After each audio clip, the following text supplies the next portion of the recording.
अमीर ननद की गरीब भाभी। रीना एक मध्यम परिवार की लड़की थी, लेकिन उसकी भाभी शिवानी एक बड़े घर की बेटी। शिवानी की शादी अभिषेक से लव मैरिज थी। अरे भाभी, ये कितना अच्छा सूट पहना है आपने। काश ऐसा मैं भी पहन पाती। अरे क्यों नहीं रीना, वैसे भी तुम्हारा और मेरा नाप तो एक ही है, जब मन करे पहन लेना। भाभी, आपको आपके पापा ने कितने अच्छे कपड़े गहने दिए हैं। मैं उनकी इकलौती बेटी जो हूँ। बेटी तो मैं भी इकलौती हूँ, लेकिन क्या करे, पापा है नहीं। पता नहीं कैसे होगी मेरी शादी। तभी वहाँ शिवानी की सास आ जाती है। अरे क्यों नहीं करेगा भाई तेरी शादी धूमधाम से, आखिर जिम्मेदारी है तो उसकी।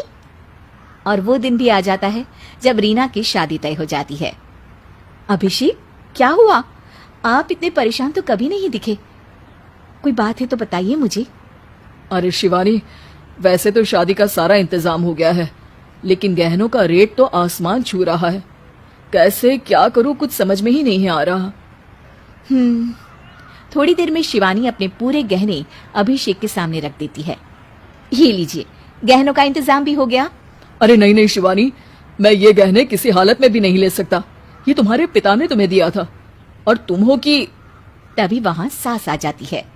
अरे तो क्या हुआ, इसकी तो हो गई ना शादी, अब किसे दिखाने हैं इसने गहने। सास गहनों का डिब्बा शिवानी के हाथ से लेकर वहाँ से चली जाती है। रीना की शादी धूमधाम से होती है और अब वो बड़े घर की बहू बन जाती है। वहीं रीना की शादी के बाद शिवानी और अभिषेक उसकी शादी के कर्जों से डूब जाते हैं। मैं सोच रही हूँ नौकरी करनी शुरू कर दूं। वैसे भी पढ़ी लिखी हूँ, आपकी थोड़ी मदद भी हो जाएगी। वैसे शिवानी, कुछ दिन कर लो तो अच्छा ही होगा, क्योंकि जरूरत भी है। अब शिवानी भी नौकरी करने लगती है और घर खर्चे में अभिषेक का हाथ बटाती है। एक दिन शिवानी, रीना का फोन आया था, कह रही थी कि आने वाले त्योहार में उसके ससुराल जाना है। ठीक है माँ। अरे ठीक तो है, लेकिन एक काम कर लेना, उसके सास ससुर से लेकर पूरे खानदान के कपड़े मिठाइयाँ सब ले आना, और हो सके तो रीना के लिए छोटे से कान में पहनने के बूंदे भी।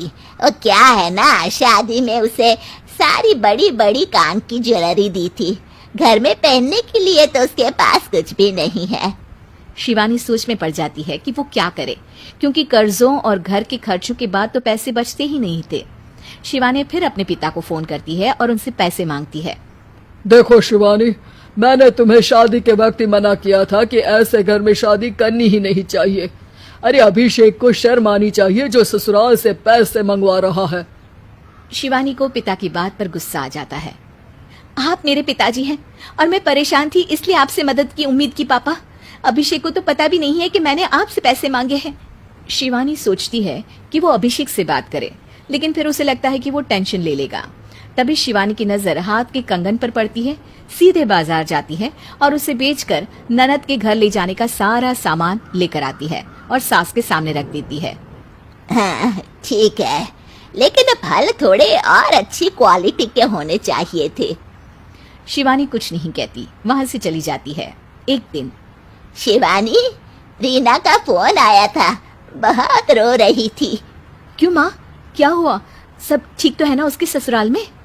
अरे तूने तो उसकी नाक ही कटवा दी। अब मैंने क्या कर दिया माँ?